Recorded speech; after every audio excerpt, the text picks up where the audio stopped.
Welcome back to our channel. In this video, we'll guide you through the process of enabling the Reply with Double-Click feature in Telegram on your PC. This handy feature allows you to quickly reply to messages by simply double-clicking on them.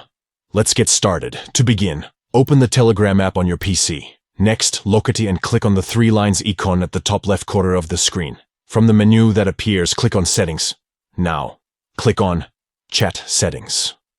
Scroll down until you find the Reply with Double-Click option. To enable this feature, click on the circle next to Reply with Double-Click. Once enabled, the circle will turn blue, indicating that the Reply with Double-Click feature is now active. And there you have it. You've successfully enabled the Reply with Double-Click feature in Telegram on your PC. From now on, whenever you want to reply to a message, simply double-click on it, and your reply will be sent instantly. This feature is incredibly convenient and saves you time when engaging in conversations on Telegram. We hope you found this tutorial helpful. If you did, please give this video a thumbs up and consider subscribing to our channel for more informative content. Thank you for watching, and we'll see you in the next video.